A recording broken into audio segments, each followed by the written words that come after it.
Banca del Parque Radio, en convenio con el colectivo de abogados José Alvear Restrepo, presenta La Banca del Parque con Marisol Garzón Forero, serie de programas para visibilizar la Colombia que no conocemos.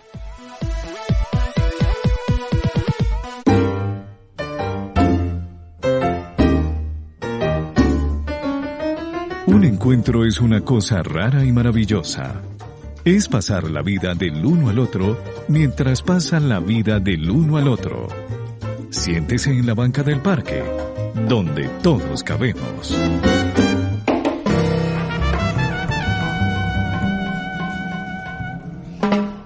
Para las víctimas, la justicia ha sido quien nos ha negado la posibilidad de encontrar la verdad, y más en nuestro país, cuando ya no creemos ni siquiera en la justicia. Pero cuando se crea una justicia especial para la paz, cuando se crea un espacio donde nosotros sentimos que es posible que en alguna medida llegue esa verdad, que es lo único que pedimos, pues nos llenamos de esperanza. Hoy vamos a estar hablando de una mirada que se tiene de esa justicia y en un caso muy concreto. Yo soy Marisol Garzón y me da mucha felicidad saber que usted se sienta con nosotros en la banca del parque, en este convenio que hacemos con el colectivo de abogados José Alvear Restrepo. Hoy nos acompaña Liliana del Pilar Castillo. Ella es abogada, es integrante del equipo jurídico de la Asociación Minga y es representante de víctimas de graves violaciones a derechos humanos. Pilar, bienvenida a la banca del parque. Marisol, muchísimas gracias a usted por la invitación. Un saludo a sus oyentes. Y también se encuentra con nosotros Sebastián Escobar Uribe. Él es abogado, es integrante del colectivo de abogados José Alvear Restrepo y es el abogado que en este momento lleva el caso de mi hermano Jaime Garzón. Sebastián, qué alegría tenerlo acá. Hola Marisol, muchas gracias por la invitación. Es un gusto para mí estar de nuevo en la banca y bueno, un saludo también muy especial para todas las personas que nos están escuchando.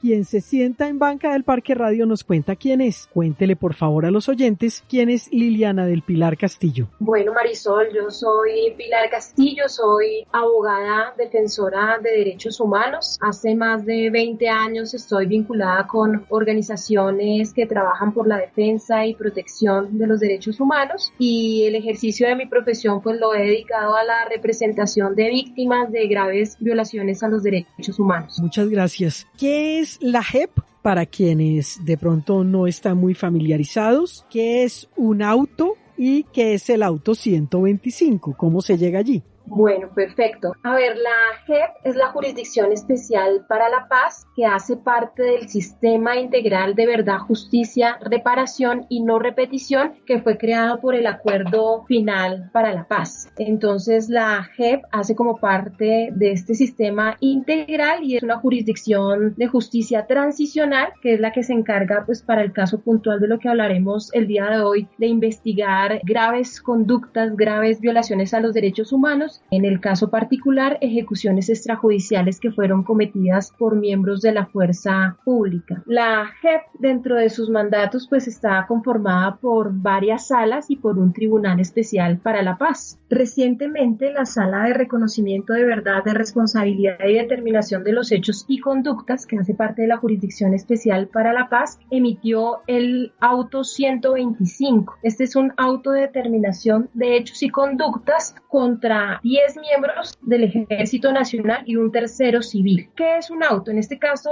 el auto de determinación de hechos y conductas es una decisión que profiere la sala en la cual va a imputar o imputa responsabilidad a 11 personas por su participación en hechos de ejecuciones extrajudiciales y desapariciones forzadas. Pero es importante poner un poco de contexto de cómo llegamos a este autodeterminación de hechos y conductas. Y es que cuando entra en funcionamiento la Jurisdicción Especial para la Paz, se abrió una primera etapa que era un camino para que las víctimas y organizaciones también sociales pudieran presentar informes a la Jurisdicción Especial para la Paz sobre los casos que consideraran eran de competencia y deberían ser investigados y juzgados por esta Jurisdicción Especial para la Paz. Los primeros informes comenzaron a presentarse en el año 2018. Para el caso particular de lo que fue Norte de Santander y el Catatumbo, por ejemplo, desde Minga presentamos un informe sobre ejecuciones extrajudiciales. Las madres de Soacha, agrupadas por la organización MAFAPO, hicieron lo correspondiente para llegar la información de los casos de la ejecución extrajudicial y desaparición forzada de sus familiares. Simultáneamente se iban presentando informes. La JEP abrió también una etapa que era la recepción de versiones voluntarias de comparecientes. ¿Qué es la recepción de versiones voluntarias? Era el llamado que hacía la jurisdicción a varios, en este caso la mayoría militares, que pidieron acogerse a esta jurisdicción especial de paz para que investigara los hechos por los cuales ellos estaban siendo investigados o habían tenido algún tipo de investigación o proceso en la jurisdicción ordinaria. Entonces empiezan a dar la recepción de informes, la recepción de versiones voluntarias, y para el caso concreto del auto 125, según lo que informó la sala de reconocimiento, se lograron escuchar 44 versiones voluntarias. De estas 44 versiones voluntarias se fue corriendo traslado, es decir, se fueron poniendo en conocimiento de los representantes de víctimas y de las víctimas para poder hacer observaciones correspondientes. Aquí es importante que la gente sepa que al inicio de estas versiones voluntarias fue vetada la participación de las víctimas y de los representantes de víctimas, es decir, el primer bloque de versiones voluntarias que se rindieron ante la JEP se dieron solamente ante la presencia de la magistratura, del compareciente, su abogado defensor y Ministerio Público, lo cual pues sorprendió gravemente porque teniendo en cuenta que el sistema de justicia especial gira en torno de la centralidad de las víctimas, entonces organizaciones de derechos humanos, entre ellas pues el CAJAR al que pertenece Sebastián Escobar, que nos acompaña el día de hoy, interpusieron un recurso y a raíz de la decisión que resolvió ese recurso por la no participación de las víctimas, se permitió que en lo sucesivo esas versiones voluntarias se realizaran con la presencia de las víctimas y sus representantes, lo cual pues fue un gran avance y algo que pues permitió poder tener una participación más activa y eficaz. Empezando este proceso de acompañamiento a las versiones voluntarias, se empezó a correr los correspondientes traslados para observaciones. Allí pues las víctimas tuvimos la oportunidad de manifestar dónde se consideraba que se estaban dando verdaderos aportes, en dónde no, hacer un poco de contrastación con la información que teníamos de la jurisdicción ordinaria y pues presentar a la jurisdicción los elementos que considerábamos más importantes. Haciendo todo este camino, entonces la JEP empieza su proceso de contrastación y luego de encontrar por medio de las versiones voluntarias, de la información de víctimas, del cotejo con la jurisdicción, los expedientes de la jurisdicción ordinaria, logra determinar que existieron realmente la comisión de algunas conductas y que algunas personas fueron responsables y por ello emite este auto que fue el primero para casos de ejecuciones extrajudiciales y tiene ese nombre, auto de determinación de los hechos y conductas. ¿Y qué implica esto? Pues es un auto en el cual la JEP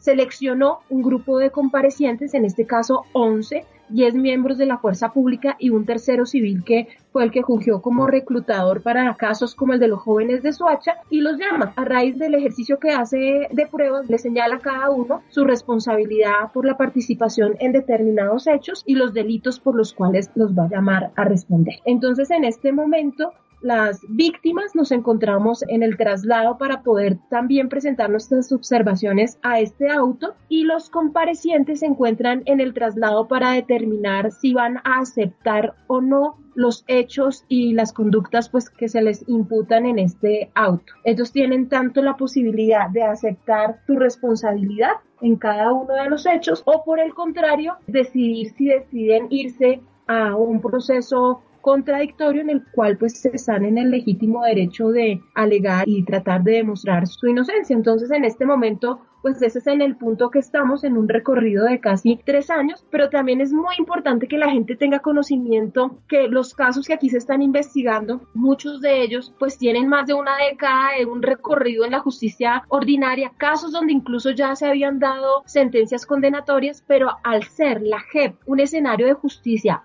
prevalente, pues tenía que suspender las actuaciones que se habían dado en la justicia ordinaria y empezar ella a analizar y determinar pues lo propio de su jurisdicción. Para el caso concreto del auto 125 se seleccionaron casos ocurridos en la región del Catatumbo para el periodo 2007-2008 y se determinó, de acuerdo a lo que indica la magistratura, un total de 120 víctimas de ejecuciones extrajudiciales y 24 de desaparición forzada. Es Pilar Castillo que junto a Sebastián Escobar Uribe se sientan con nosotros en la banca del parque.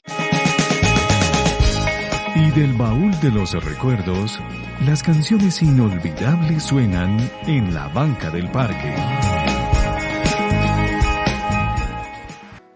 Gracias por estar en Banca del Parque Radio, esta radio que busca construir un mejor país desde lo que hacemos, desde nuestro actuar, desde las opciones que hacemos también cada día. Hoy nos acompaña Liliana del Pilar Castillo y Sebastián Escobar Uribe. Sebastián, hablando de este auto 125 de la JEP, ¿qué hallazgos hay allí? ¿Qué ves lo que dice ese auto? Este auto tiene hallazgos muy importantes porque creo que es la primera vez que una autoridad de índole judicial hace un análisis del fenómeno de las ejecuciones extrajudiciales o de los falsos positivos, como se le conoce coloquialmente, desde una perspectiva macrocriminal. ¿Y esto qué quiere decir? Que ya no se analiza de manera aislada cada uno de los casos, sino que se trata de reconstruir el fenómeno tratando de identificar cuáles son, pues por un lado, los elementos comunes entre todos los casos, las circunstancias también del contexto, pero también ahora desde la perspectiva pues de las unidades y de los actores que provocaron o que fueron los perpetradores de estos graves hechos. Pues a manera de introducción quería también como destacar esa particularidad que tiene el auto como método y como enfoque de carácter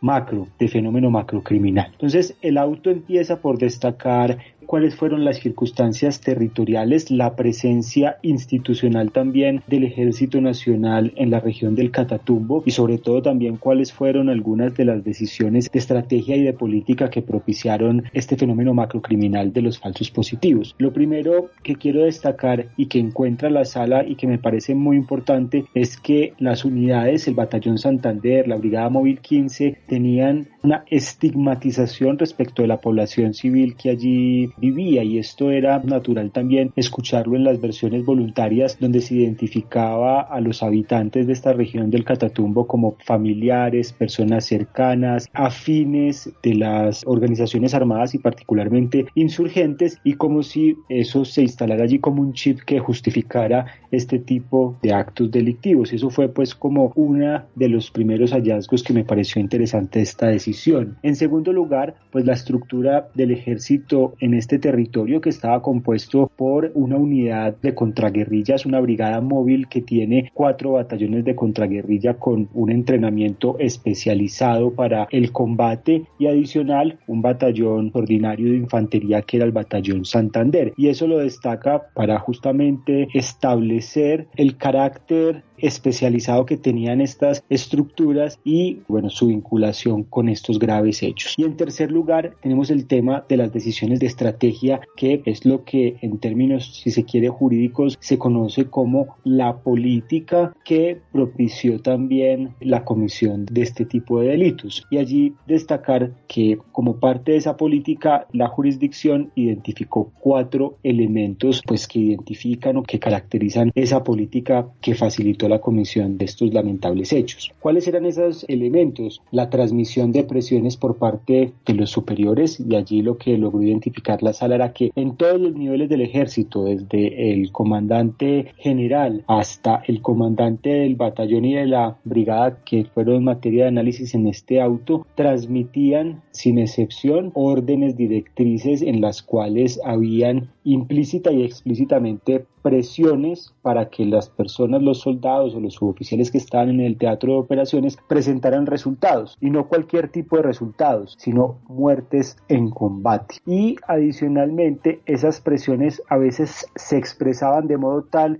que sugerían que no importara cómo consiguieran el resultado, lo importante era que se presentara ese resultado de una baja en combate. Lo otro que identificó la sala como parte de esa política es que se promovía la competencia entre las unidades militares. Entonces se identificaban elementos como sugerencias de los comandantes o señalamientos, por ejemplo, a unidades que no estaban presentando resultados operacionales, y particularmente estos de las bajas, para que se pusieran al nivel de las otras unidades. Y esto pues de nuevo tuvo una injerencia directa en el aumento de este fenómeno. Además, y esto también es muy relevante, se identificó por parte de la JEP que a quienes no presentaban esos resultados por los cuales se presionaba las bajas en combate, se les amenazaba con acciones de destitución, de traslados, anotaciones de mala conducta en sus folios de vida, mientras que aquellas personas que sí presentaban resultados, por el contrario, se les incentivaba, se les premiaba, se les daban viajes y bueno, cualquier cantidad de estímulos, lo que de nuevo, reitero,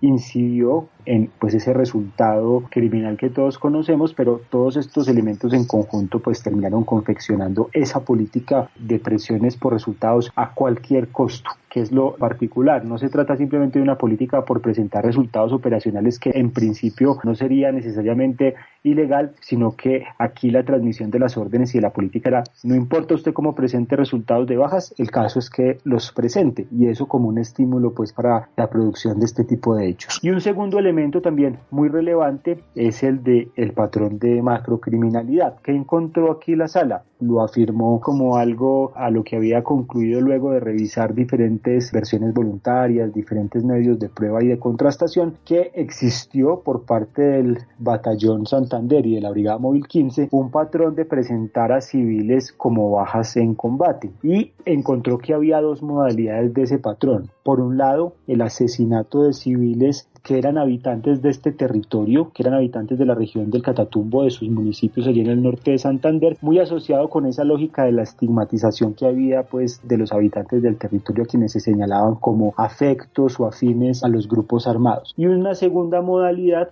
que es la que quizás se conoce más públicamente y se asocia con los falsos positivos, que es esta de reclutar jóvenes en ciudades lejanas a donde finalmente se cometen los hechos con falsas promesas de trabajo, se les trasladaba bajo engaños al lugar donde se cometían los hechos y allí pues obviamente se les asesinaba y se omitía cualquier tipo de información sobre su paradero. Estas son entonces grosso modo pues las dos modalidades, y adicionalmente lo que más o menos identifica la sala también así de manera sintética es que pues estos no eran hechos que ocurrían de forma simplemente espontánea o aislada, sino que pues había todo un plan elaborado para la comisión de estos hechos, un plan que iba desde la selección de las víctimas conforme a unos perfiles claramente determinados, especialmente en la primera modalidad pues obviamente personas que habitaban en el territorio, en zonas rurales fundamentalmente, pero en la segunda modalidad la selección de las víctimas era enfocada a sujetos o a personas con ciertas condiciones de vulnerabilidad, como la precariedad económica, por ejemplo condiciones en algunos casos de adicción a las drogas, o condiciones de salud también. Eran como los perfiles que se asociaban a la selección de esas víctimas, pero adicionalmente en la fase de ejecución pues había todo un montaje de la escena del crimen que estaba asociado a una distribución de roles clara entre pues las personas que participaban en los hechos. Entonces había unos roles de las personas que disparaban, otro rol lo tenían las personas que conseguían las armas para implantar en las víctimas, otro rol más al nivel del mando del batallón o de la brigada era entre quienes hacían toda la legalización operacional para facilitar el encubrimiento. Y con esto conecto con el tercer ciclo de todo este plan, que era justamente el de la legalización operacional y el encubrimiento de los hechos, tanto en esta fase, si se quiere, de toma de decisiones militares de legalización operacional, pero también incluso por medio de obstáculos al acceso a las víctimas a la justicia. Entonces, por ejemplo, a través de falsos testimonios en los procesos judiciales donde se señalaba pues a las víctimas de ser integrantes de grupos armados, de haber sostenido un combate y demás. Y ahí pues también tener en cuenta el papel que de alguna manera jugó la jurisdicción penal militar. Y otro elemento que también hace parte de este análisis de los patrones pues es la existencia, digamos, un hallazgo también clave de esta decisión es que la sala dice y afirma que al interior de estas unidades existieron organizaciones criminales que fueron conformadas pues por integrantes de estas unidades en ese periodo de tiempo que fue justamente entre el 2007 y el 2008, y que fueron unas organizaciones criminales que pues se conformaron con el objetivo de presentar como bajas en combate. Pero ¿qué es lo clave de llegar a esta conclusión? Que se identificó unos integrantes que hicieron parte de las mismas, en algunos casos con articulación con privados que conformaban redes de reclutadores o incluso también con grupos paramilitares, que se identifican también claramente los objetivos criminales que perseguían estas organizaciones y al mismo tiempo caracteriza muy bien la distribución de roles entre todas las personas que hacían parte de esta organización criminal. Y quizás uno de los elementos centrales era que de esta organización criminal hacían parte los estados mayores, que son los mandos tanto de la Brigada Móvil 15 como del Batallón Santander. Entonces, para redondear y para concluir, pues son elementos que son muy importantes, que en mi modo de ver no habían sido dichos de esta manera por parte de la jurisdicción ordinaria, que la JEP en este caso hace ese análisis macro, y lo que a mi modo de ver es una de las conclusiones, si se quiere, más relevantes, es que deja sin pies pues la teoría de las manzanas podridas. Es claro que había una organización criminal y no que se trataba de simples sujetos aislados que actuaban de modo contrario a la generalidad de estas unidades militares. Por el contrario, aquí lo que se consolida y se concluye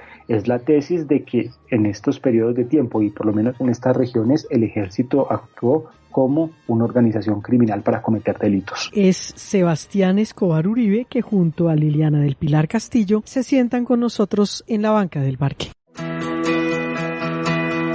Una canción que nos acaricie el alma en la banca del parque.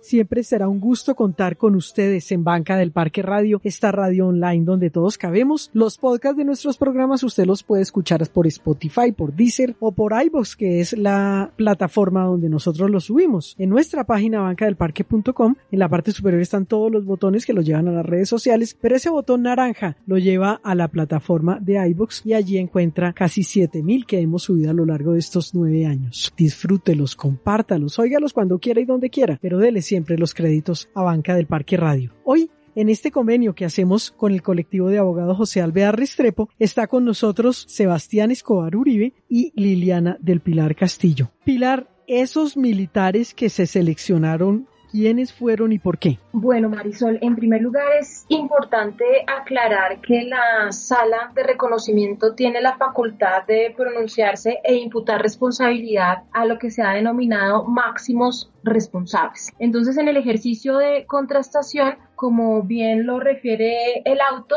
logra determinar que se imputa responsabilidad a 11 personas. Cuando empiezan a hablar de máximos responsables, dentro del auto hacen básicamente una diferencia entre máximos responsables por liderazgo y máximos responsables por participación. Máximos responsables por liderazgo, aquellos que en criterio de la jurisdicción, de acuerdo a su proceso de contrastación, logra determinar que dieron órdenes directas para la comisión de la conducta, la motivaron y la ordenaron. Y otros, los restantes, por un tema de ser máximos responsables por participación. Esto es importante aclararlo porque de pronto en algún momento se entendía máximo responsable de acuerdo al nivel jerárquico que ocupaban dentro del Ejército Nacional, pero dentro del auto se aclara que un máximo responsable puede ser aquella persona que cumplió un papel determinante para la comisión de las conductas, independiente pues del rango que ostentara en este caso dentro del Ejército Nacional. Aquí nos llamó significativamente la atención y como un punto muy importante dentro de este auto es que de las 11 personas que fueron imputadas formalmente por la sala, solamente uno de ellos no había sido vinculado o tenido un avance significativo en la jurisdicción ordinaria, y me estoy refiriendo al general Paulino Coronado Gámez. Él para el momento de los hechos era quien comandaba la Brigada 30, entonces pues para las víctimas y para nosotros como representantes es de suma importancia que se haya logrado pues la vinculación y la imputación como responsable del general Paulino Coronado, por cuanto en la justicia ordinaria pese a varios requerimientos no se había avanzado en la investigación y en el proceso penal. Entonces creo que este es un avance significativo y reitero, en particular hablamos de él porque las otras personas pues sí habían tenido avances en la justicia ordinaria, incluso condenas, como es el caso de Alexander Carretero Díaz, que fue la persona que reclutó a la mayoría de los jóvenes del caso conocido como Jóvenes de Soacha, y él ya había aceptado responsabilidad en la ordinaria y tenía una pena superior a los 40 años de pena privativa de la libertad en la ordinaria. Entonces, la sala de reconocimiento logra determinar que estas 11 personas, en su criterio, pues fueron los que cumplieron un papel primordial para la comisión de las ejecuciones extrajudiciales, y es a las que llama en este auto y les imputa responsabilidad principalmente por los delitos de homicidio en persona protegida y para algunos de ellos por el delito de desaparición forzada. Allí también, pues, dentro del auto se habla que los delitos los catalogan como graves violaciones de derechos humanos, delitos de lesa humanidad, pero también refiere y empieza a hacer también imputación como crímenes de guerra en el caso del homicidio en persona protegida. Entonces, básicamente, al tener el criterio de que eran máximos responsables, son las personas por las cuales pues se profiere esta imputación de cargos en el auto 125. Sebastián, ¿y qué consecuencias jurídicas tiene este auto 125 de la JEP? Bueno, una de las principales consecuencias de esta decisión tiene que ver con la calificación jurídica propia que hace la jurisdicción de los hechos y de las conductas por las cuales pues llama a estos comparecientes, a estos 11 integrantes de la fuerza pública, para que acepten su responsabilidad y reconozcan verdad. ¿Qué es la calificación jurídica propia de la jurisdicción? Es que, a diferencia de otros jueces de la República, de los jueces ordinarios, la jurisdicción puede aplicar otras fuentes del derecho diferentes al derecho ordinario o el derecho nacional. Puede aplicar, por ejemplo, el derecho internacional de los derechos humanos, los tratados internacionales que hay en materia de derechos humanos. Puede aplicar el Estatuto de Roma, que es el principal instrumento del derecho penal internacional en la actualidad, y bueno, lo puede utilizar de manera directa para calificar conductas, entre otros. Sin embargo, el acto legislativo 01 y las normas que desarrollan el punto 5 del Acuerdo de Paz establecieron allí una pequeña triquiñuela para aplicar estas fuentes en relación a los integrantes de la fuerza pública, y estableció una cláusula diferenciada a la que se utiliza, por ejemplo, para los integrantes de la guerrilla, que establece que en esos casos no se puede aplicar el derecho penal internacional, y además que se debe aplicar otro supuesto derecho, pseudoderecho como lo llamamos nosotros, que se llama el derecho operacional. Entonces, una primera discusión de la sala es: ¿yo qué debo aplicar? ¿Debo aplicar solo el derecho doméstico o puedo aplicar también el derecho penal internacional? ¿Qué es el derecho que yo debo aplicar para calificar estas conductas? Y la sala lo que encuentra es que debe aplicar prioritariamente el derecho nacional, pero va a hacer uso del derecho internacional, y es particularmente el derecho penal internacional, para identificar las características de esos crímenes que son considerados los crímenes más graves a nivel internacional, que son los crímenes de lesa humanidad y los crímenes de guerra. Digamos que en los crímenes de guerra no enfrenta tanto esa discusión, porque los crímenes de guerra se encuentran codificados o se encuentran ya detallados en el Código Penal colombiano, pero los crímenes de lesa humanidad no. Entonces, lo que dice la sala es: bueno, yo voy a utilizar el derecho penal internacional, el Estatuto de Roma, para identificar pues esos elementos característicos de esos crímenes, particularmente pues como digo los de lesa humanidad. Entonces, ¿qué encuentra la sala ya a la hora de identificar todas esas conductas y todos esos patrones que ya mencionamos en el primer bloque del programa? Y es: allí se cometieron asesinatos, y los califica entonces esos asesinatos como homicidios en persona protegida, que es un crimen de guerra, como lo digo, reconocido en el derecho penal colombiano, y que se caracterizan pues por reunir varios elementos. Creo que los principales son que los hechos se hayan cometido en el contexto del conflicto armado, y en segundo lugar que los hechos se hayan cometido en contra de personas que son consideradas por el derecho internacional humanitario como personas protegidas. Entonces, parte del conflicto, hay unos criterios pues supremamente amplios que ha desarrollado los tribunales internacionales y la doctrina internacional, y también pues las normas que desarrollan los procedimientos ante la jurisdicción. Además, que la competencia de la jurisdicción es en contra pues de los crímenes que ocurren en el contexto del conflicto, así que pues la sala encuentra rápidamente esa relación allí con este fenómeno del conflicto armado, y dice que las víctimas en todos los casos son civiles, y que por lo tanto son personas que se encuentran protegidas por el derecho internacional, y como tal entonces califica los crímenes como crímenes de guerra. Y adicionalmente encuentra que estos ocurrieron como parte de un ataque generalizado y sistemático en contra de esa población, particularmente esa población civil, y los declara también como crímenes de lesa humanidad. Estos elementos del crimen de lesa humanidad, como les decía, están en el Estatuto de Roma, en el artículo 7 de manera particular. Entonces, esos asesinatos son considerados como homicidios en persona protegida, que son un crimen de guerra y de manera concomitante al mismo tiempo también son crímenes de lesa humanidad. Y adicionalmente encuentra que por lo menos frente a la segunda modalidad del patrón, que es aquella que consiste en reclutar a personas en ciudades y llevarlas al lugar de los hechos, encuentra que allí se reunían también los elementos para calificar esas conductas como desapariciones forzadas. Entonces también hace el análisis de este tipo penal, cómo se acredita frente a esa segunda modalidad y pues también reúne las características de un crimen de lesa humanidad en la medida en que fueron un ataque sistemático, es decir, organizado como parte de un plan que se dirigieron contra una población civil. Así que frente a estos dos delitos pues reúne esas características. Entonces la sala al final termina concluyendo que estos hechos por los cuales se imputan a estas personas constituyen homicidios en persona protegida, en algunos casos, digamos, en concurso con hechos de desaparición forzada, ambos delitos calificados como crímenes de lesa humanidad, y el primero de ellos, el de homicidio en persona protegida, es un crimen de guerra, como ya lo había mencionado. Allí hay algunas falencias que lo podemos conversar más en detalle ahorita, pero simplemente quiero destacar que echamos de menos que frente al primer patrón, frente a los homicidios de las personas que habitan en el Catatumbo, donde se identificó claramente cómo las personas eran retenidas y engañadas para ser llevadas en contra de su voluntad a otros lugares donde posteriormente fueron ejecutadas, que allí la sala no haya calificado también esa modalidad de la conducta como un crimen autónomo, y si no consideraba que se reunían los elementos de la desaparición forzada, como mínimo debió haber imputado el crimen o el delito de secuestro, en la medida que hubo una privación de la libertad, y eso es pues uno de los vacíos jurídicos que en nuestro modo de ver pudo haber tenido la decisión, pero en los que seguramente profundizaremos más adelante. Es Sebastián Escobar Uribe, que junto a Pilar Castillo se sientan con nosotros en la banca del parque. El momento que pinta melodías, que pone sonrisas en el rostro de la gente en la banca del parque.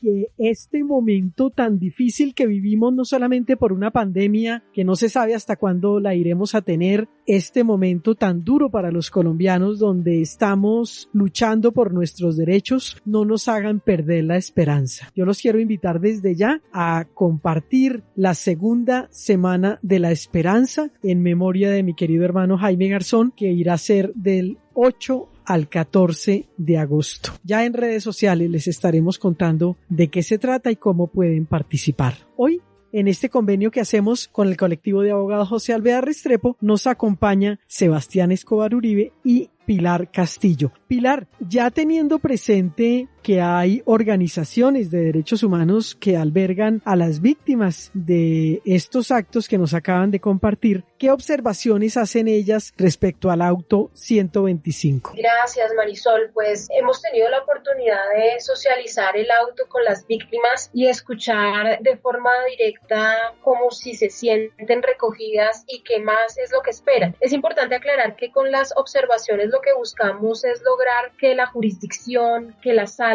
tenga en cuenta pues esa voz de los familiares para que el sistema pues pueda lograr los objetivos, en este caso que ellas puedan sentir que se alcanzan mínimos a la verdad y a la justicia. En ese sentido, algunos de los familiares de las víctimas con los que hemos podido hablar, pues harán un llamado a la sala en el sentido de considerar que tomamos este auto como un auto todavía parcial, es decir, que el caso de Norte de Santander y la zona del Catatumbo no se cierra con esta autodeterminación de hechos y conductas, sino que se pedirá que se amplíe el llamado a versiones voluntarias de otros comparecientes. ¿Y esto por qué es importante? Porque si bien acá en el escenario que las personas lleguen a ser sancionadas, pues tendrán unas penas alternativas que obviamente son mucho más benéficas para estos comparecientes, hablando de penas privativas de la libertad y comparecientes que ya habían sido condenados a más de 50 años de prisión y pues aquí recibirán penas muy inferiores. Algunos de ellos incluso pues ya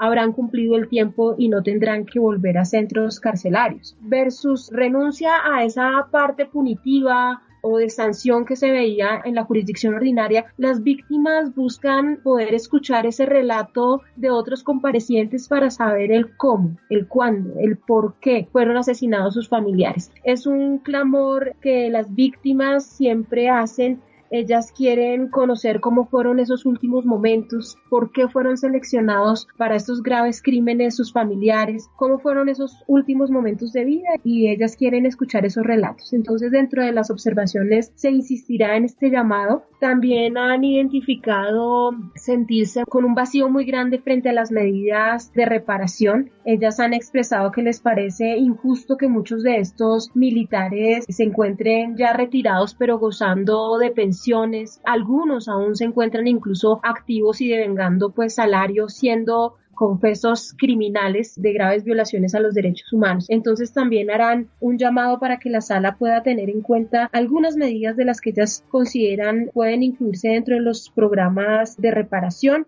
para ser exigibles a estos comparecientes. También han llamado a hacer eco en la jurisdicción para que se vinculen a otros funcionarios públicos que pudiesen haber tenido algún grado de responsabilidad para el encubrimiento de lo que allí estaba pasando. Por ejemplo, el tema de los jueces penales militares, el tema de funcionarios, algunos de medicina legal y demás. Entonces allí habrá una capítulo especial para las observaciones desde la voz de las víctimas y otras mucho más concretas desde las organizaciones que las representamos. Hemos identificado algunos elementos que reitero, y es importante señalar que lo que buscamos es contribuir a que cada vez las decisiones pues puedan cumplir los objetivos de centralidad de las víctimas y sus derechos a la verdad y la justicia. Así las cosas, pues haremos también un especial llamado en lo que hemos denominado la irrelevancia del derecho operacional en el análisis del caso. Ya Sebastián había referido un poco a este tema del derecho operacional,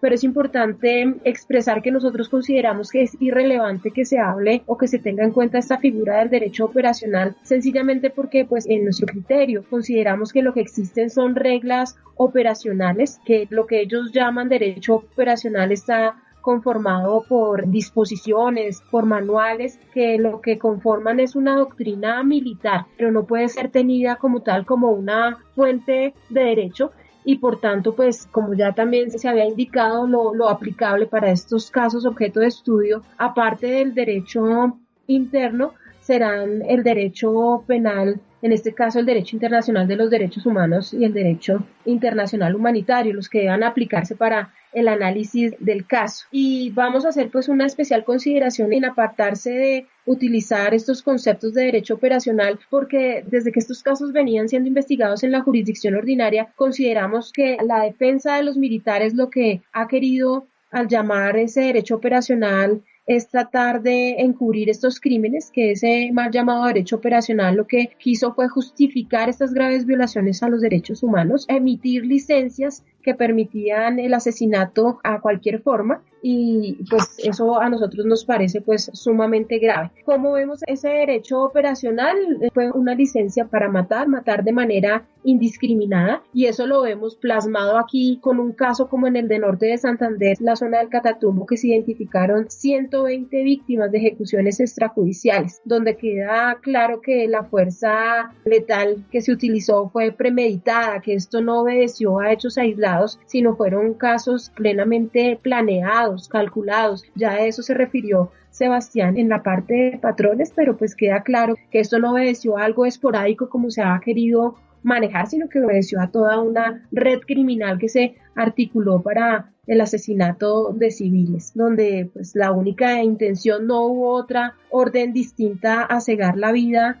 de estas personas en las terribles condiciones en las que se hicieron, como ya lo habían mencionado, primero con el asesinato de pobladores de la región y luego al verse descubiertos por audiencias y denuncias públicas que hizo la población civil, que fue para el caso, por ejemplo, de Paulino Coronado, por lo que lo llaman, porque él fue una de las personas que negó, pero que en el ejercicio de contrastación se logra demostrar que sí tuvo conocimiento de esta práctica que se estaba gestando desde el año 2007, entonces pues se logra evidenciar que se omitieron pues obviamente muchos de los controles que debían efectuarse para evitar estas graves violaciones de derechos humanos. Entonces en ese sentido también nos pronunciaremos sobre por qué consideramos no debe ser tenido en cuenta este tema del derecho operacional. Y se insistirá mucho en el tema de publicidad de las actuaciones. Ha resultado preocupante para las víctimas de miembros del Ejército Nacional que se haga un trato diferencial. Por ejemplo, las versiones voluntarias del caso 01 de miembros de las FARC son públicas, son publicitadas. Las versiones voluntarias en las que comparecen miembros del Ejército Nacional se hacen a puertas cerradas, se hacen con extremas cláusulas de confidencialidad y demás. Y allí hay otra cosa que nos preocupa, y es que justamente el hecho de que estas versiones no sean publicitadas pues está generando una restricción para que víctimas de las zonas más rurales, más alejadas del país, pues no puedan y no hayan podido tener hasta el momento pues ese acceso cercano y directo a la Jurisdicción Especial para la Paz, por cuanto les es imposible acceder a estas audiencias que la mayoría, al menos para el caso de Norte Santander, se recepcionaron en Bogotá y pues en la fase de confinamiento de forma virtual. Pero hay que tener en cuenta que los familiares de esas víctimas directas son personas campesinas de lugares muy distantes, muy alejados, donde les es imposible pues el tema de conectividad y acceso pues a estos medios ya de comunicación. Entonces se hará hincapié en la jurisdicción en solicitar amplíe esos canales de publicidad, incluso, por ejemplo, al momento que se emiten autos como el 121 de tan alta importancia, pues se quedan centralizados para la socialización con un número muy limitado de víctimas.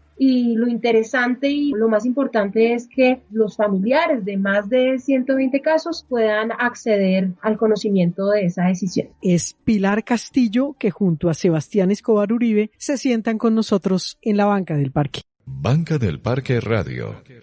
Sebastián, ¿qué tarea nos deja? Bueno, yo los invito a todos a participar con el @ de Banca al Parque y con el hashtag ¿Quién dio la orden en el Catatumbo?, contándonos pues sus impresiones del programa y sus impresiones de esta decisión tan importante para el país. Sebastián, gracias por estar en Banca del Parque Radio. A usted, Marisol, muchas gracias por la invitación y bueno, como le dije al principio del programa, para mí es un gusto participar en el programa y espero que se repita nuevamente. Claro que sí, su merced. Pilar, ¿qué tarea nos deja? Marisol, también hacer un llamado para utilizar el hashtag ¿Quién dio la orden? Y a mí me parecería muy importante que los oyentes indaguen sobre las historias de vida de estas 120 personas que la JEP logra indicar fueron asesinados en total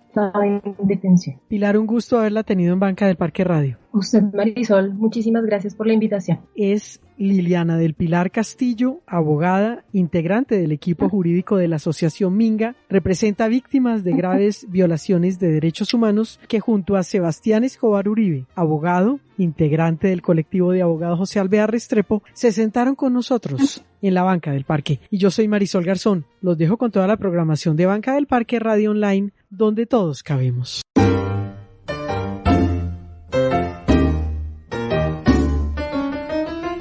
Ahora la Banca del Parque queda sola. Los esperamos para un nuevo encuentro y seguir pasando la vida del uno al otro.